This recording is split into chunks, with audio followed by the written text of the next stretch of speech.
Bismillahirrahmanirrahim. Alhamdulillahirabbil alamin wassalatu wassalamu ala asyrofil anbiya'i wal mursalin sayyidina wa habibina wa syafi'ina wa maulana Muhammad wa ala alihi wa ashabihi ajma'in. Subhanaka la ilma lana illa ma 'allamtana innaka antal alimul hakim. La haula wala quwwata illa billahil aliyyil azim. Amma ba'du. Marilah terlebih dahulu kita buka majelis ini dengan membaca surat Al-Fatihah dengan doa. Mudah-mudahan para alim ulama, guru-guru kita, termasuk guru-guru pondok pesantren Darul Rahman dan keluarga-keluarga kita yang telah dipanggil oleh Allah Subhanahu wa taala, mudah-mudahan Allah menerima amal soleh mereka dan mudah-mudahan Allah mengampuni dosa mereka dan mudah-mudahan kita yang dipanjangkan umur selalu mendapat taufik dan hidayah dari Allah Subhanahu wa taala sehingga kita berjalan di atas jalan yang lurus. Amin. Jalan yang diridhoi oleh Allah Subhanahu wa taala. Silaturahmi bulanan semacam ini untuk saling ingat mengingatkan. Wa tawassaw bil haqqi wa tawassaw bis sabr. Saling ingat mengingatkan, saling nasihat menasihati. Alhamdulillah, ya, saya selalu berusaha walaupun tentu belum memenuhi keinginan kita, tapi saya secara pribadi selalu berusaha bagaimana untuk mengenakkan santri dan untuk mengenakkan majelis guru ini, walaupun tentunya belum seperti apa yang diharapkan, terbentur dengan dana. Tapi bagaimanapun kita syukuri. Pertama kali kita syukuri dalam pandemi corona ini, di mana sekolah-sekolah lain banyak yang belum bisa tatap muka langsung dengan murid selama 1 tahun. Alhamdulillah, kita di pondok pesantren itu dapat tatap muka dengan para santri pengajar, dan alhamdulillah secara keseluruhannya kita mendapat perlindungan dari Allah Subhanahu wa taala. Boleh dikatakan secara umum kita ini dalam keadaan sehat. Walaupun 1-2 tentu ada yang sakit, itu adalah wajar, tapi secara umum alhamdulillah kita ini sehat di tengah-tengah pandemi COVID-19 ini. Tentu kesyukuran kita ini, nikmat yang diberikan oleh Allah bisa mengajar tatap muka. Ini merupakan nikmat yang diberikan oleh Allah supaya kita pergunakan dengan sebaik-baiknya dengan penuh semangat mengajar. Ya, supaya memberikan motivasi kepada anak-anak ini. Karena dengan adanya pandemi COVID-19 ini, itu menurunkan gairah. Gairah belajar menurun, bukan hanya belajar, mungkin gairah mengajar juga menurun. Dalam soal kegiatan ekonomi juga menurun. Semuanya serba menurun karena kita tidak tahu apa yang akan kita hadapi ini. Apakah corona itu akan berakhir atau corona itu akan terus-menerus mengancam kita? Itu yang menjadikan kita itu ngerinya lalu kembali mengurangi semangat kita dalam aktivitas sehari-hari. Itu pasti terjadi di tengah-tengah umat ini. Hal itu yang tidak saya inginkan, supaya guru-guru lebih semangat, jangan sampai ada kelas-kelas kosong. Beberapa hari ini saya sering lewat di depan-depan kelas itu, masih ada kelas-kelas yang tidak ada gurunya. Itu saya menjadi sedih. Oleh Allah dikasih nikmat semacam ini. Maka perlu juga kepada guru-guru yang ada di dalam asrama khususnya Saya selalu berusaha untuk mengenakkan, bikin asrama dengan tempat tidur yang teratur, dengan lemari yang teratur, dengan meja-mejanya juga meja-meja guru yang teratur di kamar, sehingga insya Allah untuk duduk menulis ada. Nah, itu saya usahakan. Saya sedang berusaha sekarang ini, sudah memesan dan sebagian sudah saya bayar untuk perumahan-perumahan guru, baik yang di Jakarta maupun yang di Luwiliang. Di Liwang sedang dibangun 11 rumah untuk guru berkeluarga. Itu sudah saya pesankan ke Jepara, ke Ananda Najib Munir, Najib S. Munir. Ya, saya sudah pesan 28 unit kursi tamu, 28 unit kursi makan. Jadi tiap rumah guru ada kursi makannya, tempat makannya, ada kursi tamunya, supaya agak sesuai dengan keadaan. Itu yang memakan duit itu ratusan juta, bukan puluhan juta. Ya bayangkan kan, kursi tamu sebanyak 28 unit, kursi makan sebanyak sekian juga sudah saya. Dan saya inginkan supaya nanti pondok itu rapi. Saya sudah memesan 350 pintu meja yang sama bahannya dari meja majelis guru itu. Jadi bagus nanti seragam di kelas itu. Sehingga perpindahan-perpindahan tidak usah gotong lemari, cukup pindah ke kamar sekian, nomor sekian, nanti lemari itu semuanya pakai nomor yang bagus. Bahannya bahan yang mahal, bahan mewah, bukan bahan yang murahan. Itu bahan yang mahal, seperti yang ada di asrama guru itu. Jadi nanti ya saya mulai dengan anak baru, nanti dengan lemari yang bagus,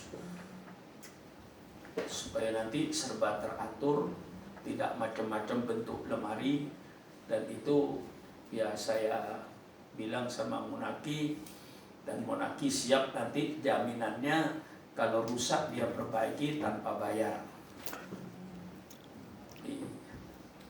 Munaki bilang begitu sama saya. Jadi kalau ada kerusakan nanti kayak panggil aja saya perbaiki, karena bahannya bahan mahal itu. Tuh saya pesan, mungkin akan memakan duit sebanyak 240 juta untuk meja, bentuk lemarinya murid baru itu. Dan nanti akan saya carikan karpet, ditunggu karpet yang tebal, yang sekiranya kalau diampar di gunung tidak perlu kasur lagi, yang bagus, yang tebal, nanti supaya anak tidurnya juga hangat gitu. Selalu saya berusaha untuk mengenakkan gitu. Oleh sebab itu, supaya nanti ada keseimbangan. Guru-guru di dalam asrama itu mungkin nanti ada tata tertibnya, akan diatur. Semua pelajar jam 8 malam, kalau sudah habis baca kitab, ya mungkin selambat-lambatnya karena sekarang isyaknya itu agak malam, mungkin 8:30 sudah harus berada di kelas. Dan semua wali kelas itu harus berada di kelasnya masing-masing. Saya akan kembalikan cara-cara saya dulu di pondok pesantren ketika saya jadi guru. Bagaimana? Semuanya guru itu berada di kelas, membawa munjid, membawa buku iqdad, dan pelajaran-pelajaran. Besok saya mengajar apa? Besok saya mengajar di kelas 2 hadis, di kelas 3 fikih, di kelas 4 semuanya. Buku-buku pelajaran itu dibawa oleh ustadznya yang akan mengajar besok pagi. Kemudian membuat persiapan yang baik. Jangan mengajar hanya bermodal jalan lenggang kampung masuk kelas. Ini nanti akan mengakibatkan sekolah kita tidak berkualitas, kecuali guru-guru yang sudah mengajar puluhan tahun itu mungkin sudah hafal itu.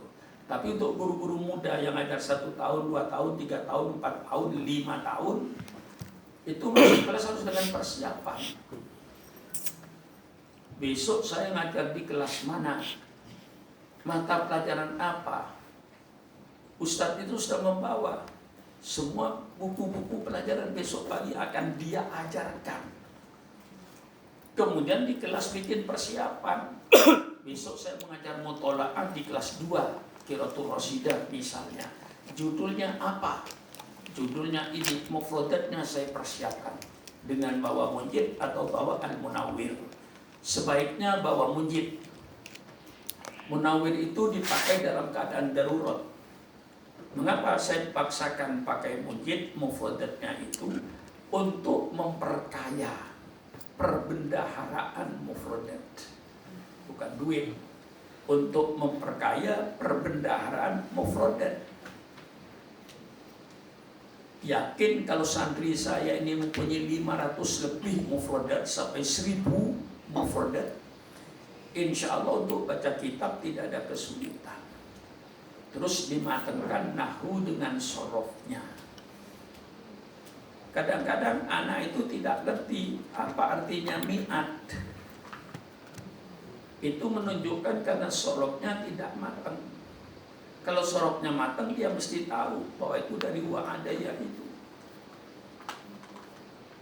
Ingat, ilmu sorfi ilmun yabhathu an taghyiril kalimat min kalimatin wahidatin ila kalimatin muta'addidatin lima'anin maksudatin. Jadi tiap perubahan kata itu banyak yang tidak tahu anak. Mi'at tidak tahu apa mufradnya. Padahal ketika ditanya wa'ada dia tahu.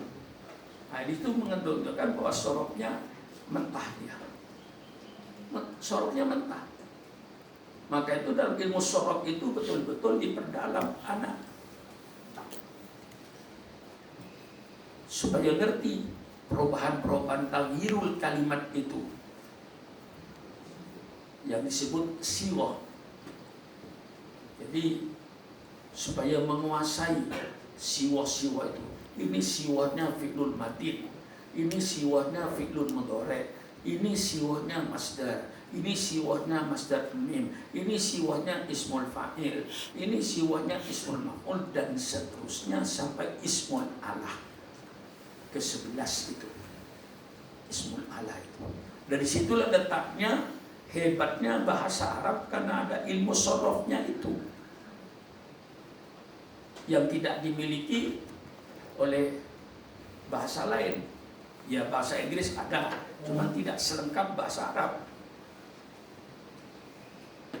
Present tense, past tense itu ada, terus masdar ada, seperti eating dan lain-lainnya itu ismu masdarnya ada, tapi tidak selengkap ilmu sorof dalam bahasa Arab.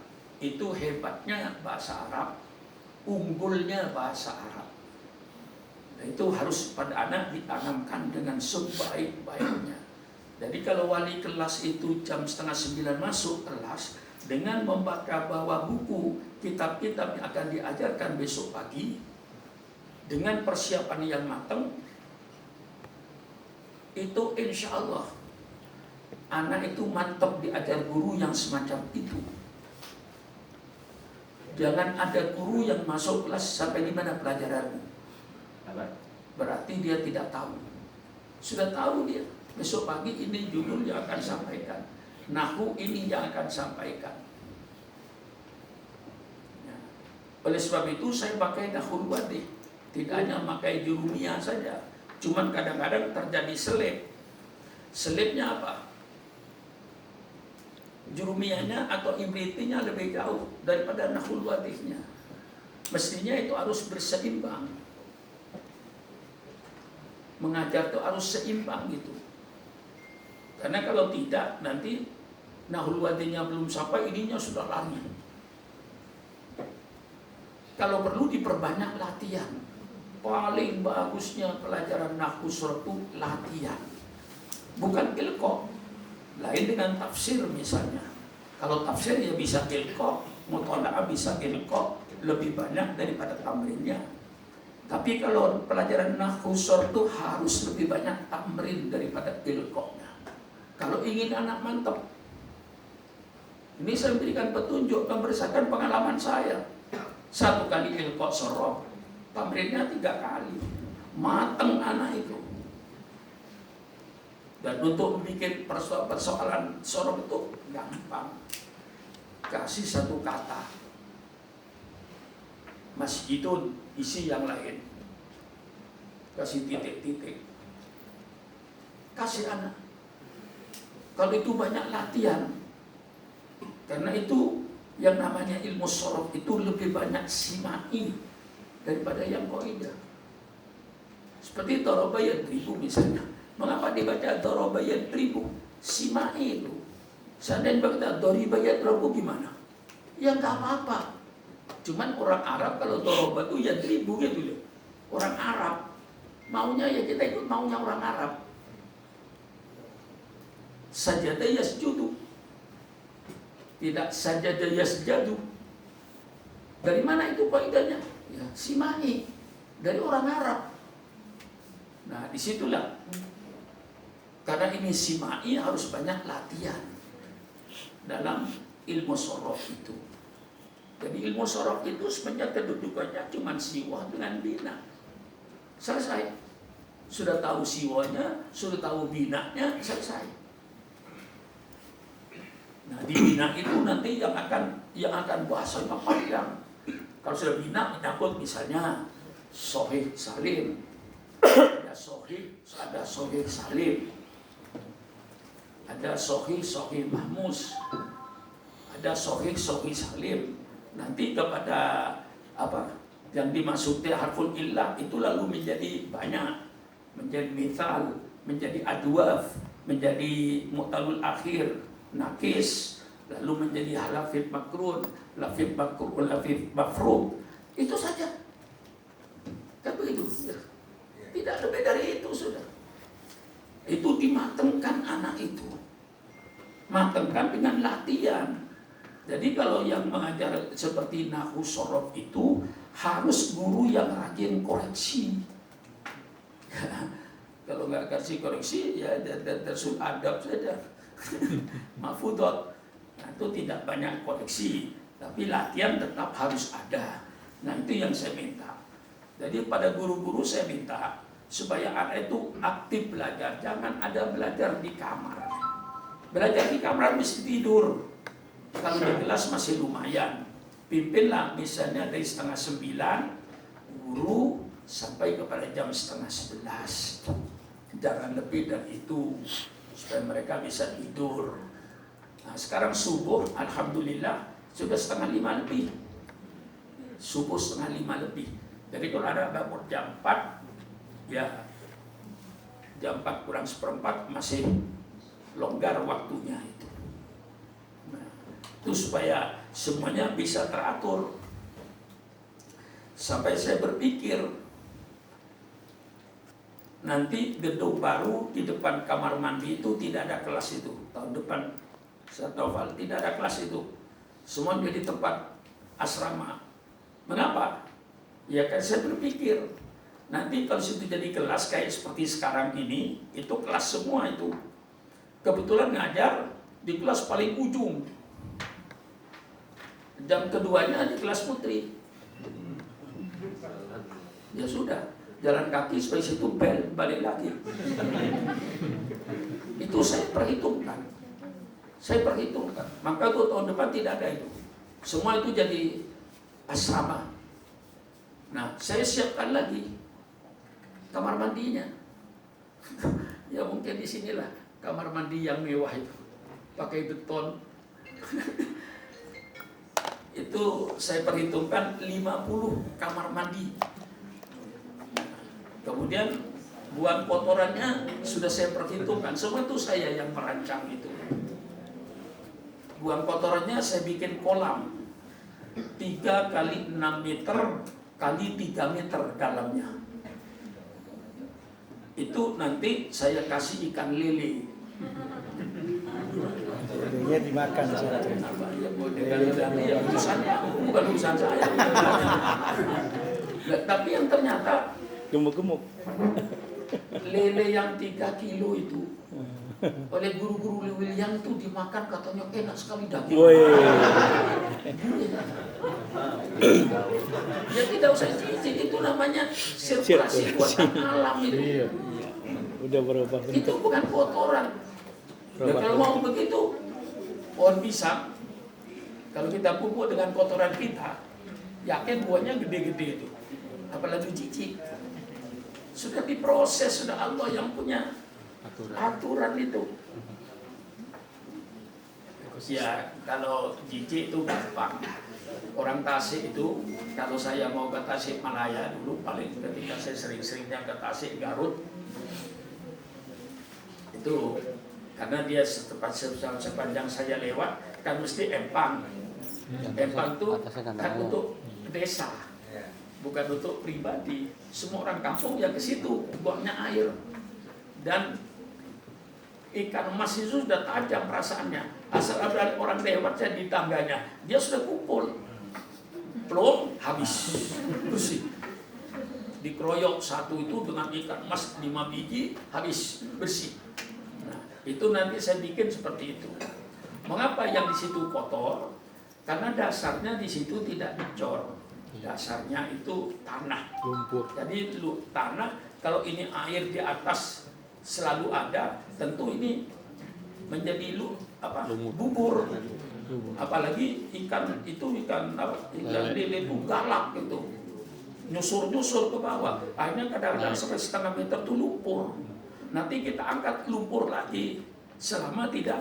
Nah, di situ sudah saya suruh cor, bawahnya cor. Cuman setiap 40 cm harus ada paralon untuk resapan. Itu sudah saya atur. Nah, nanti mungkin kalau santri sudah menempati situ tahun depan dengan lemari yang seragam, ya lemari yang mewah bahannya, bahan mahal itu, yang kayak di asrama guruan sama guru putri itu, mahal itu lemarinya dan mejanya itu. Bahannya yang mahal itu, maka hati-hati dijaga. Nah itu nanti saya lalu seluruhnya supaya berjalan dengan tertib. Yang namanya wali kelas berada di kelasnya setiap jam 8:30 malam. Sudah ada di kelas itu. Sehingga anak-anak yang ada di kelas belajar sendiri-sendiri, bukan diajar, tidak, jangan diajar. Belajar yang untuk besok pagi. Sehingga anak nanti gampang, kalau tidak paham ada kawannya di depan. Kalau di kamar belajarnya, wah dia tidur. Dan tidak ada tempat untuk bertanya, kawan tidak ada. Itu dalam rangka kita menjaga. Lalu siapa? Ustaz PM lapor sama saya tentang anak yang meloncat pagar. Langsung sebenarnya kamu yang salah, bukan anak yang loncat pagar. Jangan menyalahkan anak yang loncat pagar. Dia tidak salah, memang anak nakal. Yang salah ustadznya. Mengapa kok bisa ada anak loncat pagar? Karena kamu tidur. Coba kamu tidak tidur, jam 11 keliling, jam 1 keliling, tidak ada anak loncat pagar. Bulis misalnya, bulis ini kita tahu kewajibannya. Coba nanti siapa yang mengurusi pelajar itu? Bulis itu bikin tata tertib. Bulis itu kewajibannya punya buku catatan. Siapa anak yang masuk kamar pada waktu belajar? Catat itu. Si A masuk kamar pada jam pelajaran. Catat, umpama terjadi kehilangan apa, dia yang masuk, tidak ada anak masuk selain dia. Catat itu, siapa yang masuk ke kamar pada waktu jam belajar, bukan istirahat. Kalau istirahat tidak perlu. Tengah-tengah jam pelajaran, kok ada anak masuk ke kamar. Bulis harus catat itu siapa anaknya. Kalau guru ditanya mengapa masuk, ada apa? Mengambil full book. Tapi catat. Kewajiban bulis, kalau bulis siang, menyapu halaman. Halaman sekolahnya dengan halaman kamarnya. Supaya bersih. Jadi ada tugasnya itu, bulis ini. Bukan hanya ditulis bulis siang. Tidak ada petunjuknya apa yang harus dikerjakan oleh bulis siang itu. Mungkin bulisnya ikut masuk nganter. Apanya? Bulisnya. Kalau perlu ikut Iya. nganter. Ya kayak ketika ujian itu yang nakal, ya, yang nakal itu Ustaz Supron, yang nakal ujian itu, dia bikin catatan di kamar mandi, bikin catatan, tempelkan di kamar mandi, di WC itu. Nanti tengah-tengah belajar, angkat tangan sama Ustaz, ada Ustaz saya ingin kencing, bukan ingin kencing, langsung menuju, bahkan catatannya itu dibaca. Itu banyak. Kadang-kadang catatan tuh di lepitan bajunya. Banyak catatan itu. Kadang-kadang meja sudah ditulis tahun-tahunnya kalau sejarah itu. Akalnya itu banyak. Mengapa? Berdasarkan pengalaman saya ini.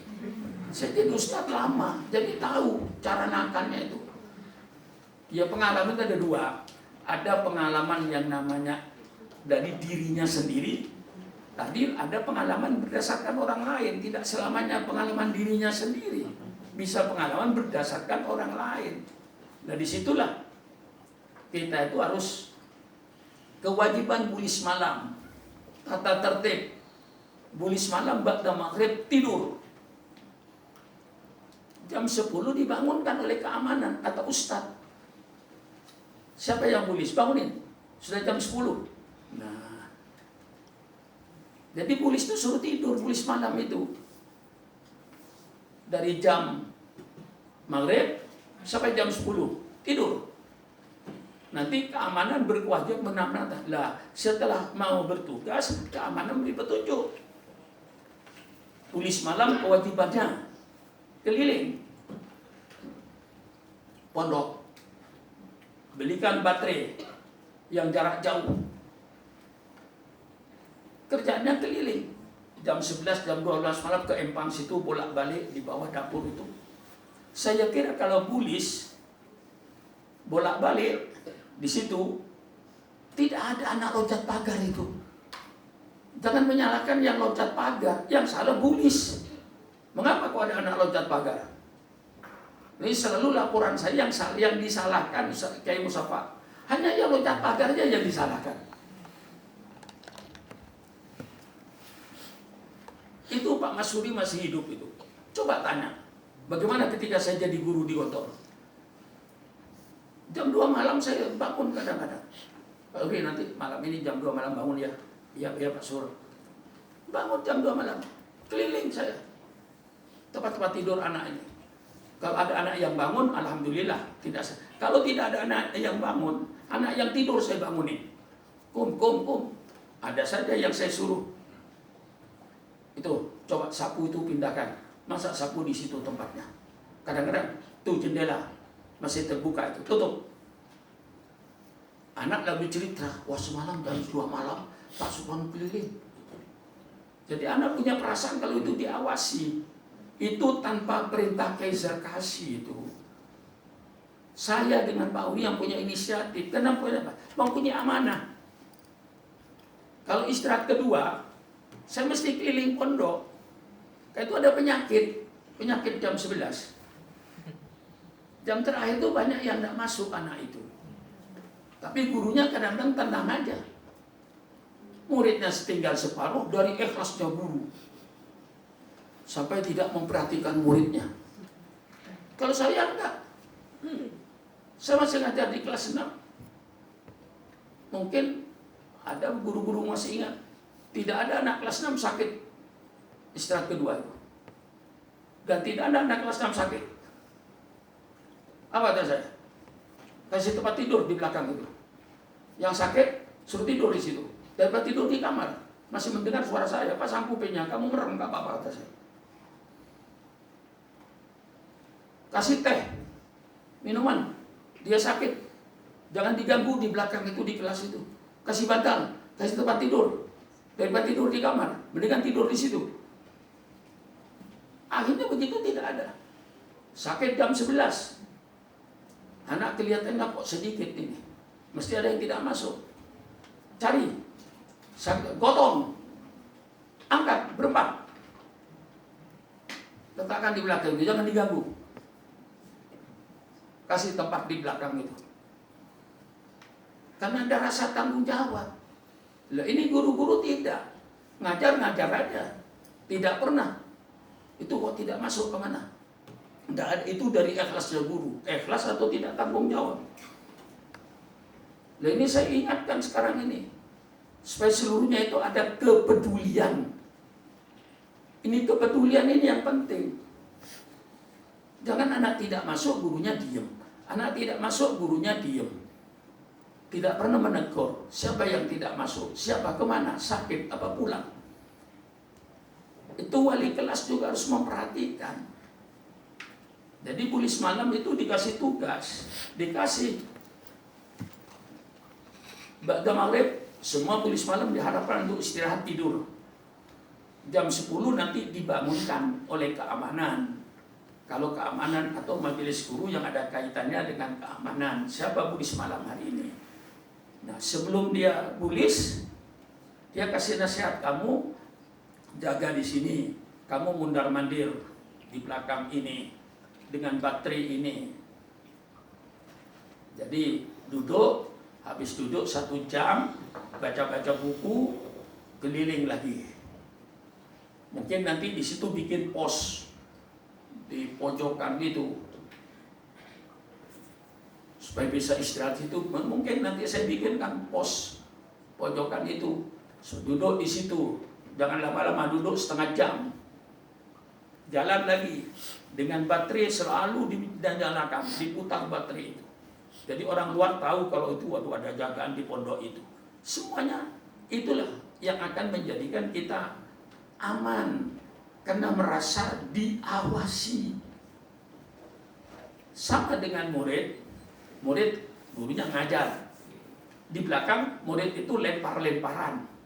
Lemparan kertas, lemparan kapur. Mengapa kok itu terjadi? Yang salah ustadznya. Mengapa salah ustadznya? Ustadznya nulis di papan tulis, tidak noleh ke belakang. Khusyuk dengan nulis. Yang di belakang murid merasa bahwa ustadz tidak melihat, bergurulah dia di belakang lempar-lemparan. Tapi kalau mereka merasa diawasi, pasti tidak akan berbuat. Maka bagaimana guru supaya merasa murid itu selalu diawasi? Kalau pondok ini 20% diawasi, mengapa Singapura itu berdisiplin? Karena rakyat Singapura itu berkata, selain saya polisi. Selain saya polisi. Karena polisi itu tidak pakaian dinas. Masuk kota Singapura, nggak akan melihat satu polisi pun. Nggak ada. Ya, nggak ada. Lain dengan di sini. Jalannya cuma perempatan, polisinya 12. Lebih banyak dari jalannya. Sehingga tidak disiplin. Kalau polisi tidak ada, dia langgar aja lampu merah. Nah, di Singapura tidak seperti itu. Polisi tidak berpakaian dinas. Polisi bisa naik bis. Di bis ada orang merokok, dibuang ke bawah, ke kakinya. Datang polisi. Maaf. Kepolisian, denda. Turun ke bank. Jadi di Singapura itu mengapa rakyat tertib? Karena dia merasa selain saya polisi. Tertib. Itu menjadi ukuran dia. selain saya itu polisi. Sehingga dia dimanapun saja biar tisu hidung mesti disaku. Tidak lalu dilempar. Mengapa? Takut ada polisi melempar ini ke bawah. Apalagi memotong dahan itu, mematahkan pohon yang ada tepi jalan. Dendanya besar itu di Singapura. Ngambil daun aja yang ada di jalanan itu, dendanya besar itu. Sehingga pohon terpelihara semua.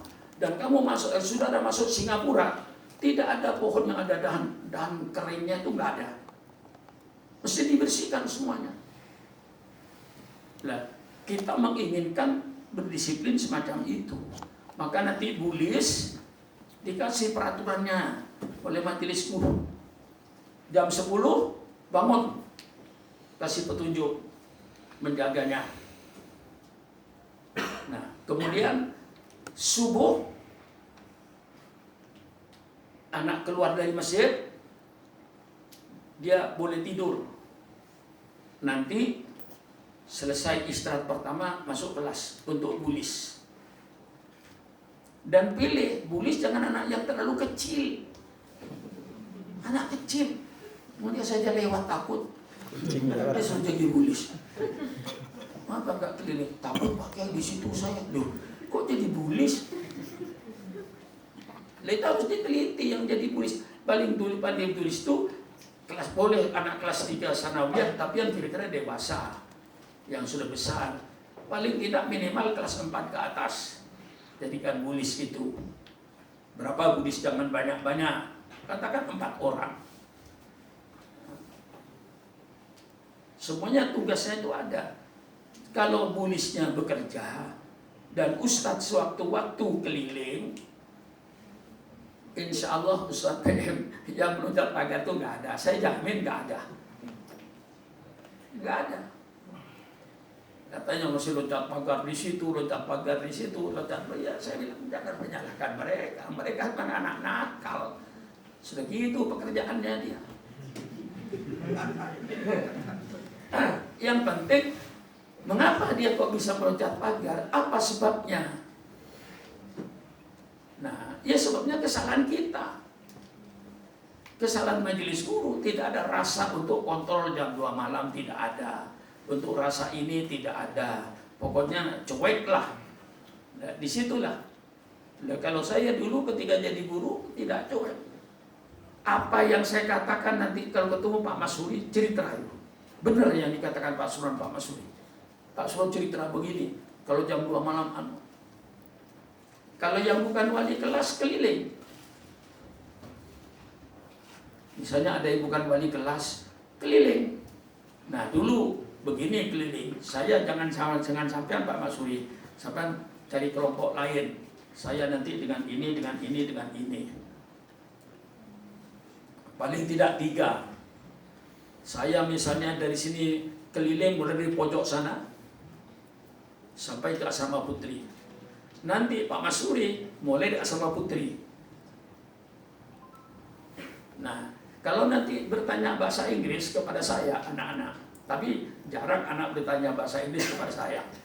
Umpama ada anak tanya bahasa Inggris, saya jawab. Nanti kayak Masuri yang ngajar bahasa Inggris lewat sini. Tanyakan sama dia. Pak Masuri juga begitu. Kalau ditanya misalnya balawa, usul fikih, pelajaran agama, pasti dia bilang, nanti tanya Pak Supron lewat di sini. Nah ini kadang-kadang guru takut keliling itu, takut ditanya santri. Misalnya Ustadz Supron nggak berani keliling, takut ditanya matematik.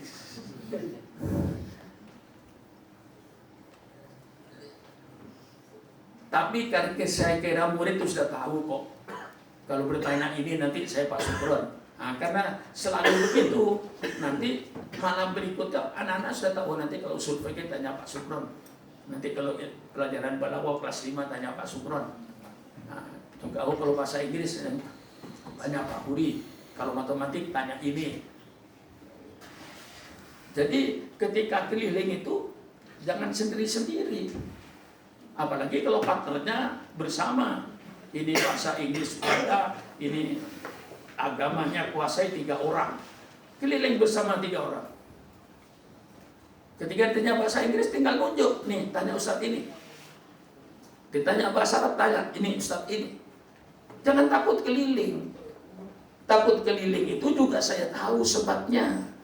Takut kira-kira Ustadz Sukron ditanya bahasa Inggris menjawab nggak kira-kira ya? Karena takut ditanya bahasa Inggris, akhirnya nggak keluar dia. Wah, nanti saya keliling ditanya bahasa Inggris, saya nggak bisa jawab. Akhirnya nggak keluar. Cari Ustadz Sukron siapa yang ahli bahasa Inggris? Siapa yang ngajar bahasa Inggris? Hah? Hilman.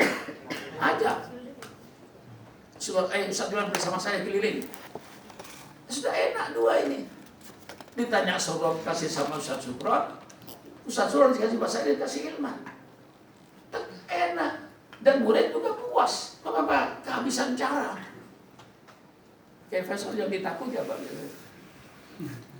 Belajar apa yang ditakuti? Matematik. Siapa guru matematik? Tapi dia tidak mungkin di sini. Siapa yang ngajar matematik? Mufid. Ajak yang ngajar matematik. Ayo Pak Ustadz keliling bersama saya. Keliling. Ditanya matematik, kasihkan sama ustadznya. Gagah. Tidak ada raga. Ini akibatnya. Ustadz matematik bisa usul fikih enggak? Enggak bisa. Nah, kalau mau keliling ada di sini, mau keliling aja. Kayak Musaffa misalnya. Sudah berdua dengan kayak Musaffa. Ditanya matematik, kasihkan sama dia. Dikasih ilmu agama, kasihkan kayak Musaffa. Keliling. Dan anak akan merasa puas itu bertanya langsung pada guru. Dan anak menjadi tidak malu karena gurunya keliling. Siap untuk ditanya. Jadi cari partner gitu loh. Ini sampai begini saya berikan petunjuk. Lalu dilaksanakan petunjuk ini. Bukan hanya untuk didengar, saya berikan petunjuk. Untuk dilaksanakan nanti yang dalam asrama. Siapa yang ahli bahasa Inggris. Siapa yang mengajar mutola'ah. Siapa yang mengajar lalu. Ayo 3 orang keliling.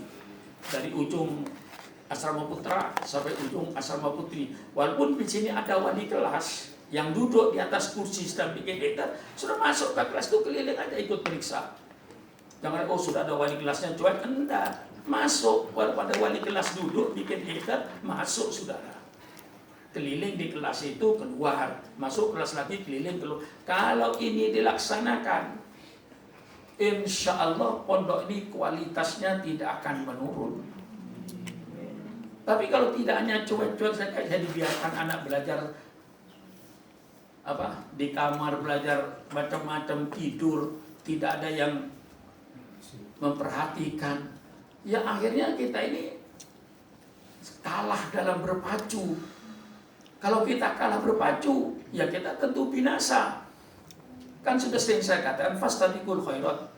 Kita hidup di dunianya yang berpacu saja. Hanya berlomba saja. Yang berani berlomba itulah yang menang. Tidak berani berlomba itulah yang kalah. Lah kita ini selalu hidup ini tidak terlepas di dalam berpacu. Yaitu saya sudah alami yang umur saya sudah 80 tahun lebih ini. Ya alhamdulillah kalau kata orang, sampai orang tanya, ada tanya jamunya, ada tanya wiridnya. Apa Pak Kiai? Jamunya Pak Kiai. Mengapa? Saya lihat Pak Kiai itu seger saja. Kok enggak? Yang lain-lain umur 60, 70 sudah enggak karu-karuan Pak Kiai. Apa? Wiridnya. Ada yang tanya wirid, ada yang tanya jamu. Apa jamunya Pak Kiai yang diminum? Ya. Perempuan itu kalau madu senang itu, kalau di madu marah dia. Benar kan? Kalau madu kan senang kan? Saya kasih madu senang dia. Berebut. Kalau di madu monyong-monyong dia. Dan ini saya kasih petunjuk mulai tulis malam, tulis siang, kasih petunjuk oleh Ustadz yang berkaitan. Siapa Ustadz yang berkait dengan keamanan? Panggil keamanannya. Mungkin nanti pengurus saya panggil. Tugas keamanan membangunkan gulis malam jam 10. Lalu memberikan baterai timbang terima. Nah, itu seluruhnya supaya pengontrolan pengawasan ini dengan rasa sama-sama ingin untuk memajukan pondok ini.